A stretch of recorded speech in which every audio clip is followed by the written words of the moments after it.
Welcome to the Grand Boulevard Historical Bike Tour, brought to you by the Oklahoma Bike Summit. Did you know that there used to be a road loop around Oklahoma City named the Grand Boulevard?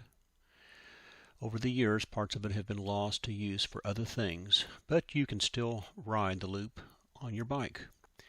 I'm going to show you the route, images of the trail, as well as a short history of the Grand Boulevard to explain why it was built in the first place. This video is broken into 9 sections, each telling a part of the 35-mile loop and a part of the history. Let's start at Stars and Stripes Park at Lake Hefner and ride east to May Avenue. You can start your tour of the Grand Boulevard anywhere along the route. I will point out some of the convenient parking spots that you can choose. Today we are riding clockwise around the loop, but you can ride counterclockwise. And to see how, just run this video backwards. The history of the Grand Boulevard starts on April 22, 1889, when Oklahoma City was being created in one day with a land run. Before that, Oklahoma City was designated as unassigned lands, with just a few residents. At the end of that day, over 10,000 people called OKC home, with streets, shops, and home sites. One problem is that the city planners forgot to reserve space for city parks. In Part 3, we're going to be riding from May Avenue to Northwest 63rd at Grand near Western. Right across the street from the May Avenue intersection is a Starbucks, for those interested in that. Also, the bumpiest street in Oklahoma City is right next to the Starbucks. So here's a video to show you kind of what you might experience as you're riding across there. Next, we'll be riding through beautiful Nichols Hills and the parks. Note that there's lots of stop signs along the park, so be careful and watch the speed limits. You do not have to ride the entire loop. You can enjoy it in several ways to shorten the ride. You could start at a spot and ride out and then ride back, or you could circumnavigate part of the loop by skipping through perhaps downtown, riding from downtown to the fairgrounds. We talked about Oklahoma City being laid out without room for a park, and that's exactly what the city fathers wanted to have in Oklahoma City, since it was a up-and-coming city. So they looked around, they saw the success of Central Park in New York City, and looking around other places, perhaps Kansas City, and started thinking, we would like to have some excellent parks like that. How do we make that happen? The next part of our ride will be continuing on Grand Boulevard past 63rd Street. We'll ride past the Whole Foods and past Western, staying on Grand Boulevard. When we get to a point, we'll go up a fairly steep hill, back up to 63rd, take a right, cross over the highway, and then in about 3 blocks we'll be taking a right on Braniff. I wanted to tell you that Oklahoma City is planning on building the Deep Fork Trail. That's noted on the map at the very bottom in the blue line. That trail is going to allow us to bypass getting back onto 63rd a couple of times and take us directly from the Bishop McGinnis High School area over to the Cowboy Hall of Fame. This is a good time to stress that you should be prepared for riding whatever distance you choose. You need to be in shape for that distance, drinking water, wearing sunscreen, bring a phone, and carry supplies to fix a flat tire if that occurs. Back to our history lesson. The city fathers had run out of ideas on where to put a park in Oklahoma City. So they looked around at other cities and were impressed with what Kansas City had done. So they hired William Dunn, one of the designers of the Kansas City park system, to come to Oklahoma City, take a look around, and make a proposal on what Oklahoma City could do for their parks. I forgot to tell you that once we passed the highway, there was a couple of convenience stores there. Anyway, we're going to turn down Braniff. Remember that hill that we went up earlier? Well, we get to go down the hill. It's a lot of fun. After that, we'll turn the corner and go through a really pretty ride through the trees.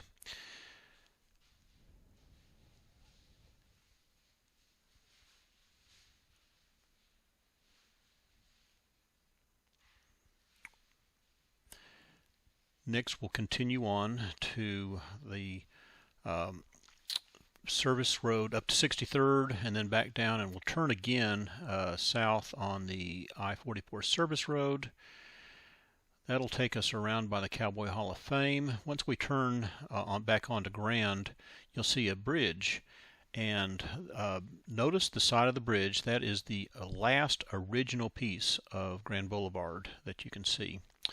We'll go past MLK, and then next to us is the Science Museum and the Zoo. As we continue, we'll pass the Zoo Lake. You can see the trail right there. And then we have, you'll need to turn just past the lake, and it'll put us back onto Grand Boulevard. And we'll pass the golf course, which has a nice snack bar, restrooms. And then finally, past 36th Street, you want to be on the sidewalk, and we'll be right next to the train museum. The next thing we'll be on is the Katy Trail, which is coming up next. Back to our history lesson. We're going to be talking about what William Dunn recommended. Since there wasn't room in the central part of the town to have a big central park, he suggested 4 parks on each corner of the town. So he defined Will Rogers Park on the northwest, and he defined Lincoln Park over on the northeast. Then going down south, we have Trosper Park, and you notice there is a road that goes in a loop that connects all 4 parks, and that is Grand Boulevard. There's Trosper Park, and then we're going to go back to the southwest, and that will be Woodson Park right there.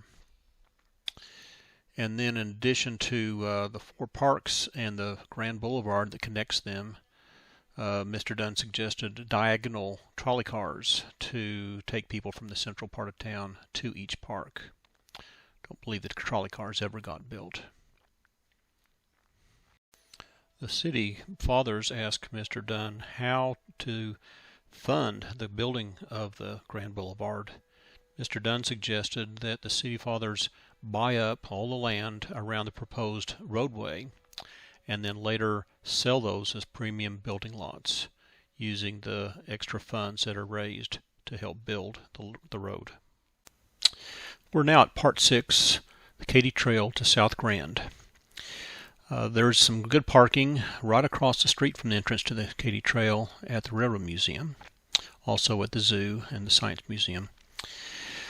The Katy Trail is a result of a project called Rails to Trails, and this is where a railroad company has quit using a railroad line, has abandoned it, and a municipality, the state or city, decides to buy that land and convert it into recreational purposes. That's what the Katy Trail is.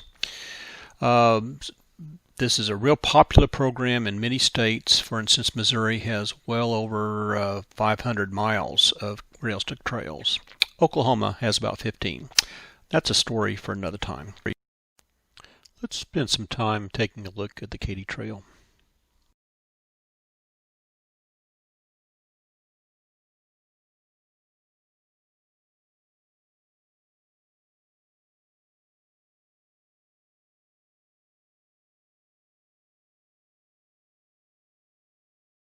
The end of the trail comes out on 4th Street.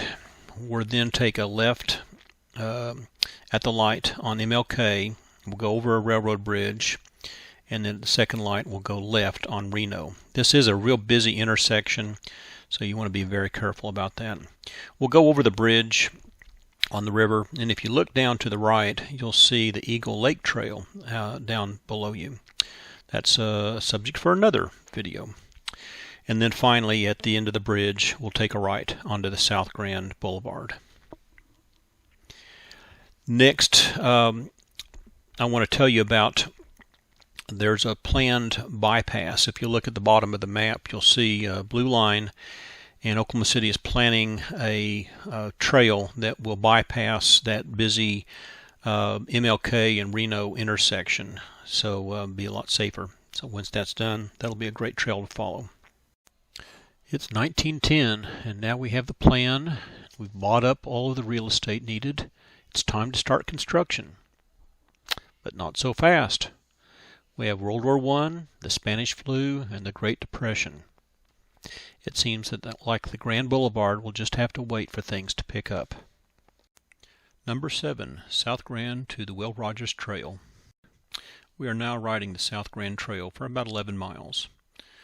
It's a nice route with trails, multi-use trails along most of the entire way. Speaking of trails, you can ride your bike on either the streets or the trails. Now, experienced riders will usually ride on the streets. As the traffic is limited, it's easier to navigate through some intersections, and there's less glass and stickers on the street. You'll need to choose the way that's best for you and your riding skills. A few hints for this part of the loop. When we get to May Avenue, you want to switch over to the pedestrian path. This will take you to the pedestrian overpass.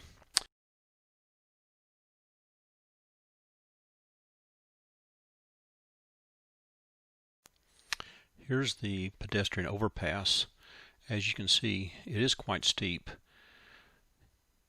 I just wanted to show you that some riders prefer to get off and walk their bike. The trail crosses 29th Street and 15th Street with no traffic light.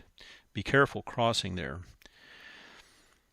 Railroad tracks at 25th Street are quite tricky for cyclists to ride over, so you may want to walk over the railroad tracks.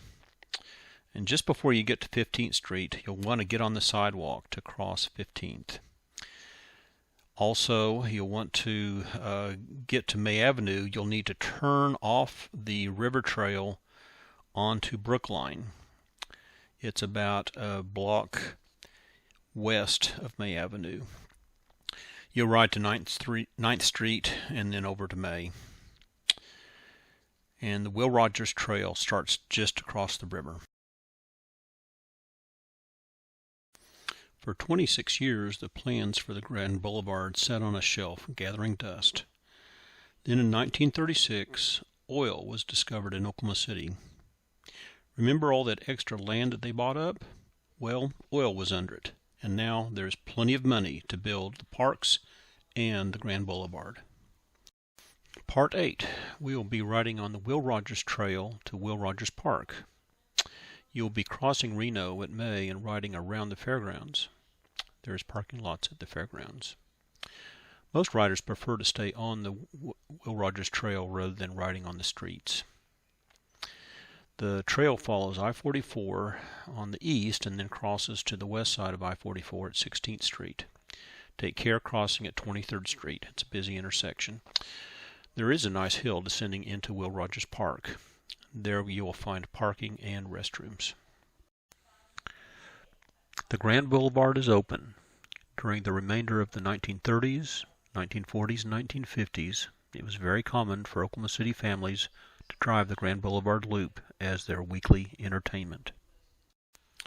Number 9, Will Rogers Park to Stars and Stripes Park. We'll be riding on the Will Rogers Trail past 6 intersections with stoplights.